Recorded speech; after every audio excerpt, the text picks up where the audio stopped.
starting with the Senegal and the Gambia, because these are the most neighbors that speaks more or less the same language. So our role here is to promote this fraternity and regional integration through sports and through workers' sports, because workers are there in Senegal. They have organized themselves, and NISA also organizes ourselves here. So we think by joining our heads together, this has been happening since 2011. So we want to make sure that this event, all the events are organized in the most successful manner, Mr. Jallo. Mr. Cham, this is a very big sub-regional sporting event. Yeah, indeed. Like it has been outlined by Mr. Bitte and before him Mr. Jaju, the National Interdepartment Sports Association, NISA, as you know, they are the responsible body in this country to organize sporting activities between workers in various departments. They have a counterpart in Senegal, that is the Fédération Sportive Sénégalaise du Travail, which means Senegalese Workers Sports Federation. And in Senegal, it is organized in such a way that it is the workers who are in their regions that compete among themselves. So they have 14 regions there, so they compete among themselves. And now, NISA have participated in this championship in Senegal a number of times, and on 2 occasions they won the football trophies there. So you see, now this time they agreed that these events will take place in the Gambia now. So it's a test case for NISA and for the Gambia for that matter, because now it means that the Gambia has been given a challenge to organize this championship very well. Obviously, they were impressed with the Gambian teams who took part in this championship and won the trophy that is normally won by Senegalese teams themselves. They see Gambia excel and won them. So then that has made a very big impact in the minds of the Senegalese. They believe naturally, unanimously, that, well, if the Gambia stages this championship, it's going to be nice. And that's what we have come to now. NISA have accepted to stage it, and the timing is July 22nd, because obviously that will be a time when, you know, there will be celebrations and there will be a lot of attention. And this is a contribution from NISA to the various activities that's come to happen July 22nd.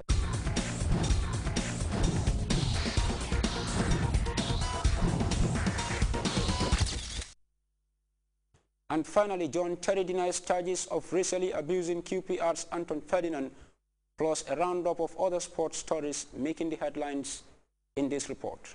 Yeah, and the magistrate within the past few minutes has adjourned the court here at Westminster in central London, saying that he'll have his verdict ready tomorrow afternoon, so Friday at about 2 p.m. Local time, 13 hours or so from now. For the rest of the afternoon, the court's been adjourned while he considers his judgment. But all throughout the course of this morning, the defence and the prosecution have been summing up their final arguments. The prosecution making the point, they say, that John Terry is guilty of straightforward racial abuse, with those sexual swear words coupled with the word black that he admitted uttering on a pitch last year during a football match between Chelsea and Queen's Park Rangers of the Premiership side. Of course, the words came within the context of a sort of barrage of abuse that was flowing between John Terry and his opposing player Anton Ferdinand, but the prosecution made the point that the context doesn't matter. It's whether the phrase was meant as abusive, as they say it is, or whether it was meant as repetitive, as John Terry claims that it was. The defence, in their summing up, said that the prosecution case entirely depends on speculation. Only Terry knows what he heard or what he thought he heard, because there's no video evidence of what Anton Ferdinand had to say. It also spoke about the evidence given by another Premiership footballer yesterday, Ashley Cole, saying that he saw, or thought he believed he saw, the word black being uttered by Anton Ferdinand. If Terry's words were not meant as repetition from Ferdinand, then the defence said that should be the end of this case. Now, John Terry's case is drawing comparisons with another incident involving a Premiership footballer. 2 weeks before the case between Terry and Anton Ferdinand, Liverpool striker Luis Suarez was accused of racially abusing an opponent. Suarez was eventually found guilty and banned for 8 matches. But unlike Terry, Suarez wasn't involved in a criminal case. Now, his was handled by the English Football Association. So 2 Premier League footballers, both accused of racial abuse in the same month. Why were they handled differently? Now, John Terry's case emerged after a member of the public emailed a complaint to police. Now, the case was then investigated and eventually resulted in the trial. Now, that is the key difference between Terry's case and that of Suarez. In that case, the victim of abuse told the referee what had happened. The referee told the English FA, which investigated, charged, and found Suarez guilty. Now, the police weren't involved at all. That is why that case never went to trial. As being touched by genius, and he's credited with almost single-handedly winning the 1986 World Cup for Argentina. But the only spectacular aspect of Maradona's managerial career is how bad it's been. The latest failure, a sacking by United Arab Emirates club Al Wasl, little more than halfway through a 2-year contract. After finishing 6th in the UAE Pro League before Maradona's arrival, the team slipped to 8th under the Argentine stewardship. Maradona's first coaching jobs were back in his home country in the early 1990s and resulted in very little success. His biggest managerial job coming in 2008 when he took charge of Argentina's national side and steered the team through qualifying to the 2010 World Cup in South Africa. They reached the quarter-finals before being thrashed by Germany 4-0. The Al Wasl job was his first since quitting that role with Argentina. Well, as another chapter of Maradona's career closes, a new one has opened for South Sudan. The fledgling African nation has played its first ever FIFA-sanctioned international match.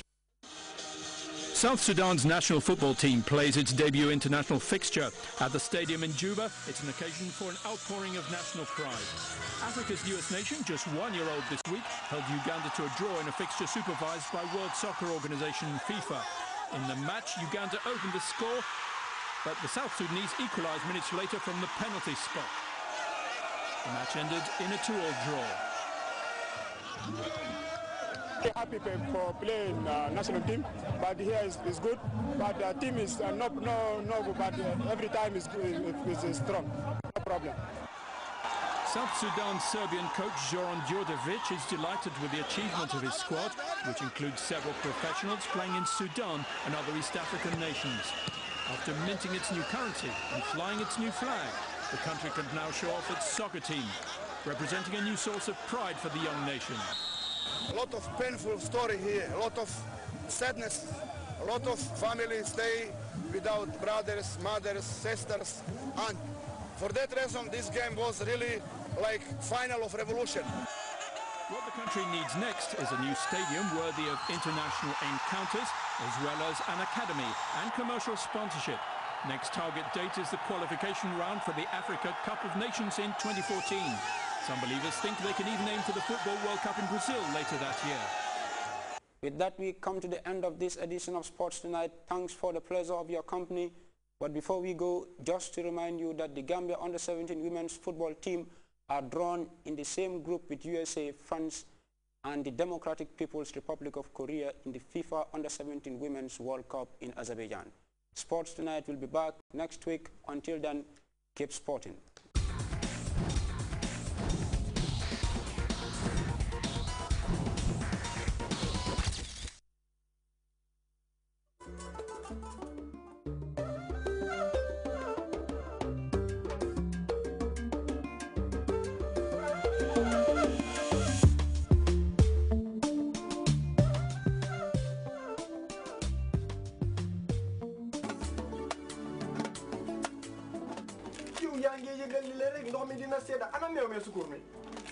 may ma tuuti rek si dina wax ak yow. Ah lii dafa mel ni dafa ànd ak meew bi. dadi yaa ngi caalit de ndax si street yi dafa mut sëkk te ànd ak meew ak sukuram neex na sakan na ak si street yi njaboot yëpp kontaan ne am dadi ma defaral suma gan gi mu ndeewoo. man baax na man fu nekk dama nekk si daayet si street yi ñëw na amal la fi sa waala ndax lii dafa ànd ak lemon ak sukur tey ndeewol dañu xamante booba ba tey lii day neex na te saf na limon. waaye lii la kay soxna si yow 6 litres lemon nga